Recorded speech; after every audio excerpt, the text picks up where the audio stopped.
Hello everybody, Crimson Thunder here, and I am your commanding officer for the Warframe clan, Stormbringing Destoryers. And it's been a bit of a while since I did any guides on any particular game for a little while, and since Warframe not long ago has gotten into cross-save, I am now going to plan on starting on doing other videos with Warframe, given how the first video that I have posted about Operator, my clan's Ordis wonders, obstacle. what are you thinking about? I'm thinking about doing this Ordis. But anyway, so I did a video of my dojo's obstacle course, and it has gotten way more views on it than what I have initially ended up getting on any other one of my YouTube videos that I have ever created in the 5-year realistic history that on this particular YouTube channel. And the first guide I want to do for Warframe is on the Warframe Atlas Prime, and some people in my clan actually do know about this already, but he is not only my first Prime Warframe I have ended up building, but he's also not my number one go-to Warframe whenever I need to get something done that could be either something very simple or extremely difficult. Atlas Prime has always been there for me ever since. Some people call this the legendary Crimson Atlas, and up until now, the specs on my Atlas Prime are now declassified. I'm going to show you how I have built this, and you will see some gameplay on it. So, the first thing then that you should note is that I used the Steel Charge aura on it. Many of Atlas's attacks will rely on as much melee damage as possible. I also have Power Drift for the Exilus, primarily for the ability strength, not for the knockdown resist, because I understand that his passive is that he cannot be knocked down whenever he is touching the ground, but because the second part on that doesn't exist, I got Stretch in order to help with petrifying enemies in a wider cone and for a longer range, and also to help with the petrification range for the rumblers for the stone. I use a prime flow on pretty much all but a few certain warframes that doesn't use energy, because the more energy you have, the more you can get out of it. I use a full umbral build on it, because this is a really good warframe to be using a full umbral build for. I use adaptation to help with his survivability overall, because the armor will only protect against the health damage that he takes, and this will help with his overall survivability. I use the augment mod if my controller will cooperate with me. I use the mod Rubble Heap, and this will help with being able to do more damage with his landslide ability. And I also use Prime Continuity because I want to be able to help with keeping the rumblers that I have out for as long as I reasonably need to. These rumblers actually provide a pretty good distraction and give somebody something else to shoot at. It's not there for the main damage dealing, but it definitely helps, and it also petrifies enemies if I'm surrounded. I use Starrow Strike that comes from Cynax because in Steel Path, being able to damage enemies is significantly harder. Harder than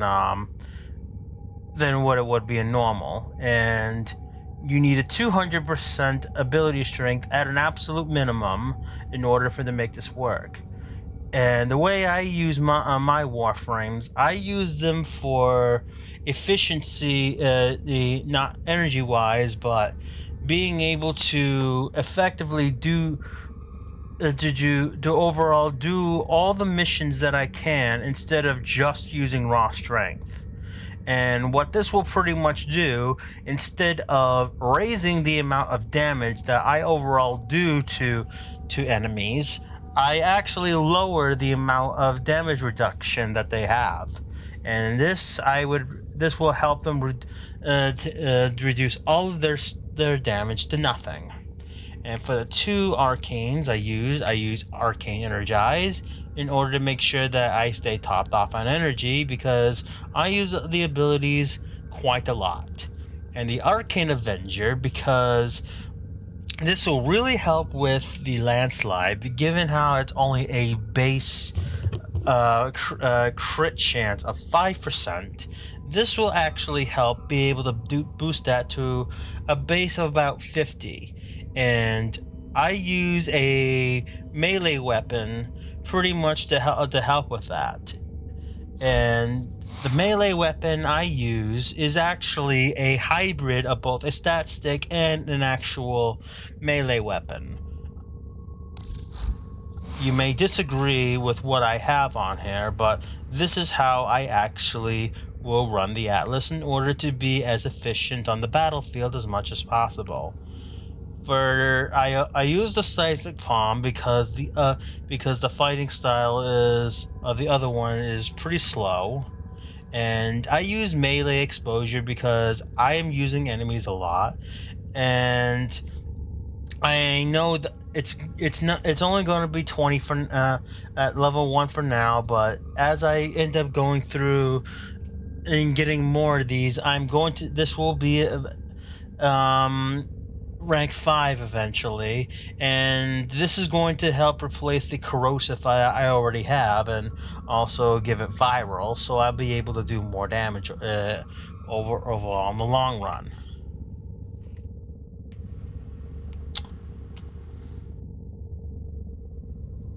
Okay, so for Vicious, I use Vicious Frost and the Prime Fever Strike together in order to create the viral, and this will also give the ability to increase the amount of health damage that I do overall, and this will be very effective against Grenier.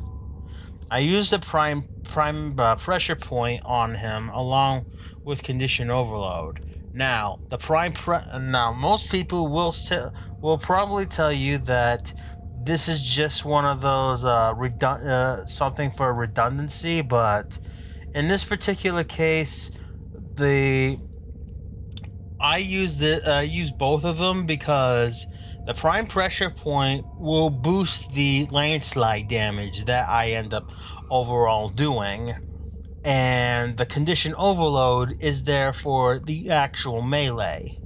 The prime pressure point is the one that pretty much boosts the landslide, because the Condition Overload will not be counted because of the way that the game mechanics work.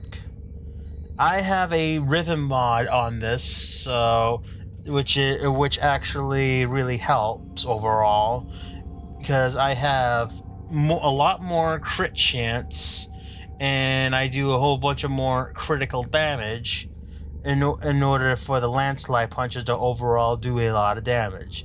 There has been more than one occasion on every mission where I've seen damage numbers go over 1 million, even more. Blood Rush, because this will also do more crit chance, and I use the Narrowmon focus in order to make sure that the combo multiplier stays up. I have Prime Fury because I don't want to be attacking too slowly with this particular weapon, and I get the Prime Fever Strike, and I have Condition Overload because this does a lot of melee, and the Prime Reach because I want to be able to reach out and actually kill enemies with it overall. And that pretty much is how that how that overall works. Now you can pretty much use anything else in your loadout as you wish, but the reason why I use the Techo Prime on my Atlas Prime is because when you use Techo Prime with this, the base stat chance on your on the Techo Prime increases by 6% before any other multipliers. It may not seem that much, but it does make an actual difference. I use my Death Cube Prime alongside my Atlas Prime because it definitely helps provide with some fire support. And with Atlas, it does, because I have the energy generator, because it does a lot of damage, kill assist. I do end up killing a lot of it. I do end up getting a lot of energy from it. And for the shards, I have one Talforge Azure Shard because I want to be able to make sure he survives as much as possible. And with his health already over 1800, there's no point of increasing it too much further. And having health regeneration definitely helps with the survival. I have a Talforge Crimson Azure Shard because I need the additional ability strength to keep it over the 200% threshold minimum in order to make Thorough Strike work correctly, which is 100% defense strip, armor, and shields. The Talforge the Amber Archon Shard. This will help make sure that I don't run out of energy inside the Energize. The Talforge Amber Archon Shard I use for the casting speed because Petrify can be a little bit slow, and this will actually help be able to get all the rubble that he needs to collect. And then I have a melee critical damage, to increase more of the crit damage that he'll do. So I don't rely on raw power a lot because there's a lot more to it in order to make a Warframe actually effective on the battlefield.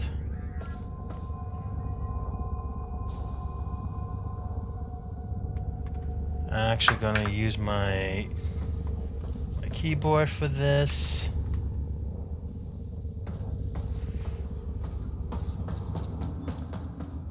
And actually let my controller charge for this, so please bear with me. And I also want to give a shout out to Tekka the Blind because he is one of the friends that I have an alliance with, which is the Shinobi of the Lotus, that the Stormbringing Destoryers of the clan I run is an ally of them. And for this particular demonstration of how extremely powerful this can get, I'm going to run a Steel Path on Titan for about 5 minutes.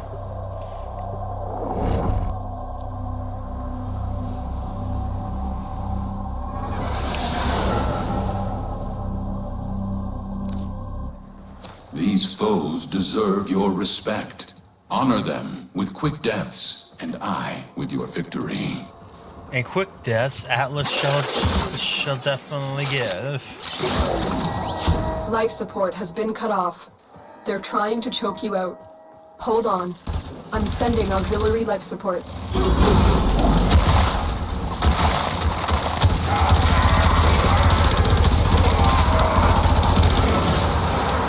gonna get more energy, and then I'll be able to really show you this power.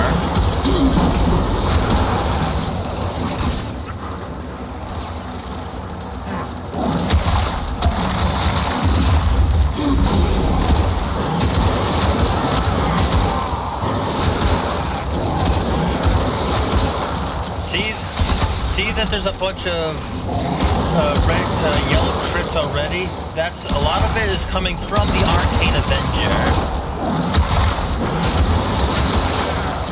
And once I get to 1500 strength, I mean 1500 armor, you can see here that he will definitely do a lot more.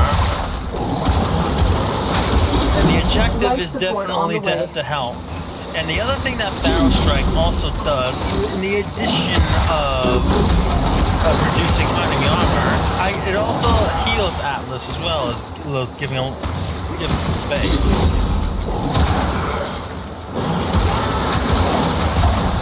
And I periodically also do recast the Rumblers. I delivered a life support capsule and the to the armor area. strip definitely helps with Activating the it will buy you more time. Exilus units as well.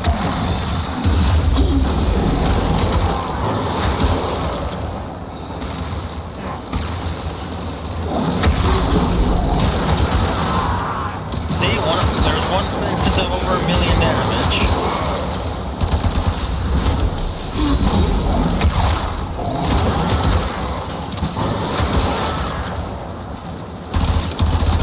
And most bosses in this game would also be taken down really quickly. And when an Acolyte comes, you'll also see why.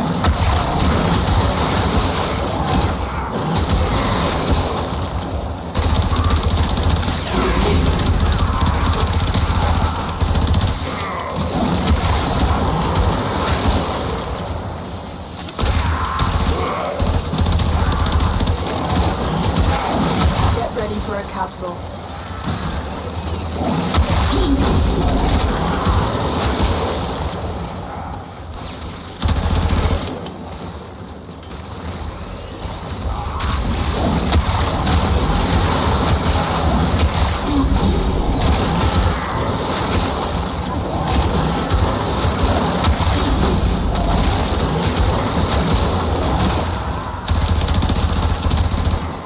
And the power of Life Prime will be explained in another video.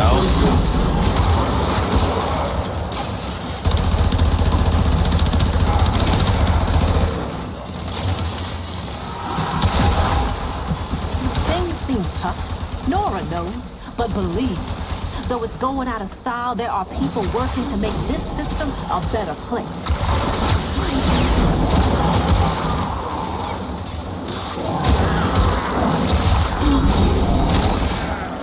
And whenever you have a tougher enemy to kill, you can always use Battle Strike.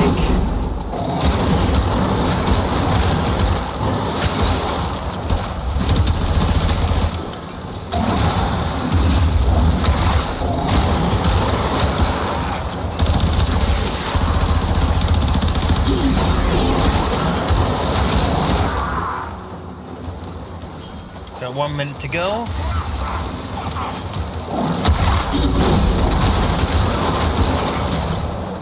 Look how easy that was.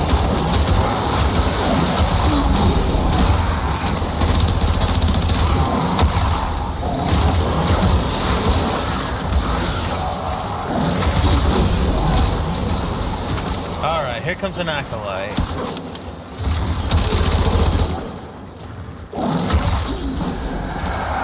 Now I'm going to show you just how easy it is to take an Acolyte out. Violence is not the best example,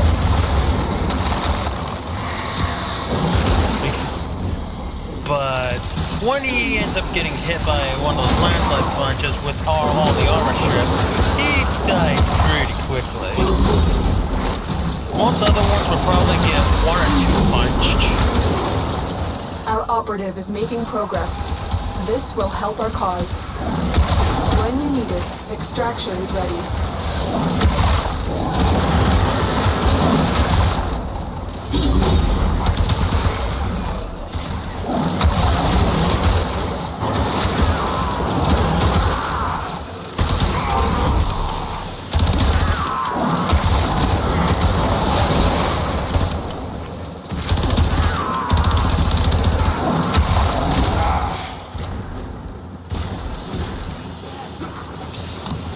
I do apologize for the lack of control because I'm not quite yet to using a keyboard and mouse since I've been primarily using playing Warframe on the Nintendo Switch for so long.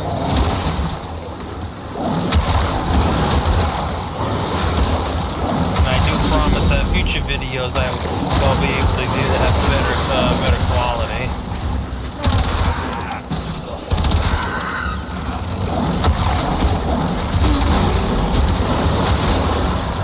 There we go, 2 million.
Pick up the Samber Star and let's head to extraction.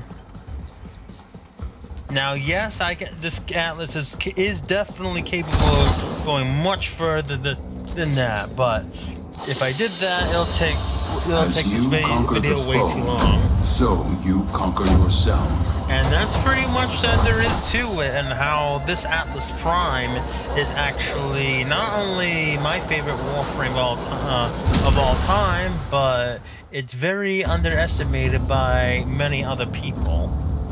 So I definitely would recommend trying the Atlas Prime in this particular way whenever you're doing any of the steel paths. So that's going to be it for this video. Again, shout out to Tech of the Blind, and I'm definitely going to consider doing more of these guides in the future. Until then, I am Crimson Thunder. Goodbye, everybody.